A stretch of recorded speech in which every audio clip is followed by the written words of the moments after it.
Je fais de mieux, la parade. Quand est-ce qu'on commence? Quand tu veux. Tout de suite, c'est trop tôt? Non. Non, c'est pas bon, là, il faut tirer la première.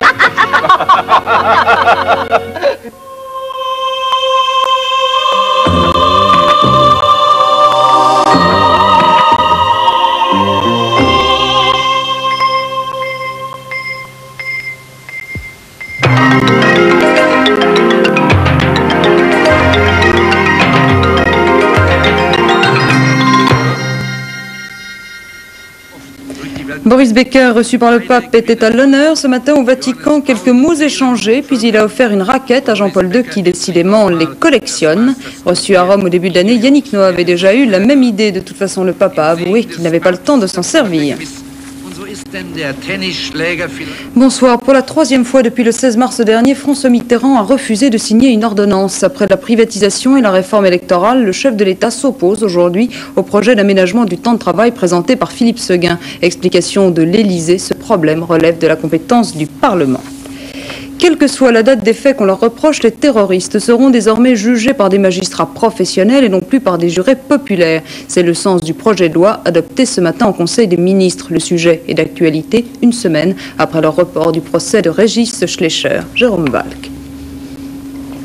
La semaine dernière, le procès d'Action Directe était renvoyé à une date ultérieure. La Cour n'était plus en mesure de fonctionner, faute de jurés populaires. Régis Schleicher avait en effet, dès l'ouverture de son procès, menacé ses jurés de représailles. Alors, aujourd'hui, le but d'Albin Chalandon est simple. La loi antiterroriste du 9 septembre 86 doit être modifiée. Car si elle prévoit de juger les faits terroristes par une cour de magistrats professionnels, seuls ceux postérieurs à l'entrée en vigueur de la loi sont concernés. Or, les trois membres d'Action Directe, Régis Schleicher et les deux frères Alphen, sont accusés dans une affaire qui remonte au 31 mai 83. Quant à Georges Ibrahim Abdallah, sa complicité d'assassinat date de 82.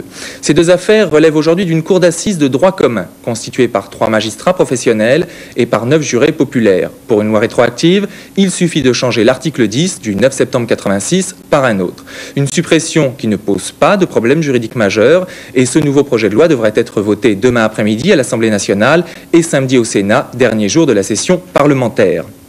Si tout se déroule sans incident, les procès d'Action Directe et de Georges Ibrahim Abdallah pourraient avoir lieu dès le premier trimestre 87 face à une cour de magistrats professionnels.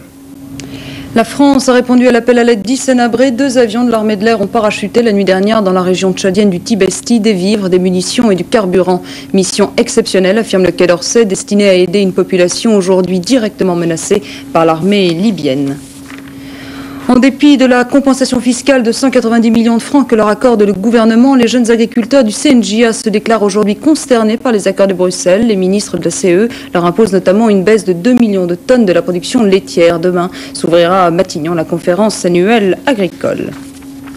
La révolte estudiantine s'exporte. Après les Italiens la semaine dernière, les Belges hier, les étudiants espagnols sont de nouveau descendus dans la rue.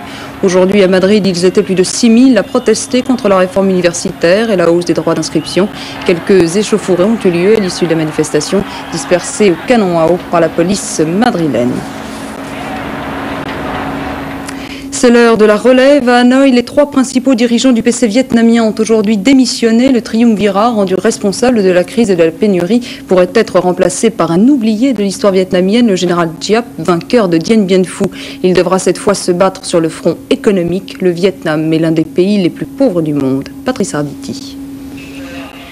24 heures avant la fin du 6e congrès du Parti communiste vietnamien, un membre du bureau a annoncé que les 3 principaux dirigeants, Truong Chin, Phan Van Dong et Le Duc Tho, démissionnaient en raison de leur âge avancé et de leur état de santé.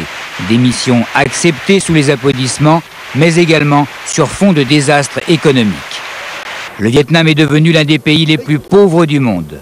Et ce, malgré l'ambitieuse réforme économique lancée en août 85. Faute de gestionnaires qualifiés, l'inflation est évaluée à 700% l'an. Dans les rues de Hanoï, un simple bol de soupe coûte 10% du salaire mensuel d'un petit fonctionnaire. La guerre, pendant plusieurs dizaines d'années, 30 ans, a tout occulté, mais les soviétiques qui reprochent aux hommes forts du pays leurs grandes erreurs sont là de financer un petit frère vietnamien qui coûte $1 milliard par an et sans percevoir une lueur d'amélioration qui pourrait sortir le pays de la crise. Un pays avec chaque année 1,5 million de bouches supplémentaires à nourrir. Hospitalisation le 4 janvier prochain de Ronald Reagan pour une opération de la prostate. Pas de rapport, dit la Maison-Blanche, avec la précédente ablation d'une partie cancéreuse du côlon qu'avait eu à subir le président Reagan. L'Europe s'unit contre le sida. Hier à Genève, l'Organisation mondiale de la santé avait réuni 14 experts. S'ils estiment qu'aucun vaccin ne sera trouvé à court terme, ils permettent néanmoins l'espoir en affirmant que la prévention et la prudence pourront enrayer l'épidémie. Anne de Coudenhove. Les experts de l'OMS, l'Organisation mondiale de la santé, planchent sur le sida. Rapport européen d'abord. 3735 cas en Europe depuis le début de l'épidémie, 1050 en France. En un an, le nombre des malades s'est multiplié par 2. Au palmarès du sida, la France est en tête avec en plus la plus forte poussée épidémique, puis l'Allemagne de l'Ouest, la Grande-Bretagne et l'Italie. Une femme touchée pour 10 hommes et de plus en plus de malades chez les toxicomanes. Et la maladie passe maintenant le rideau de fer. Le sida, c'est l'inflation. Sans parler des séropositifs dont on peut à peine estimer le nombre, 50 ou 100 000 en France. Après l'épidémie, la prophylaxie.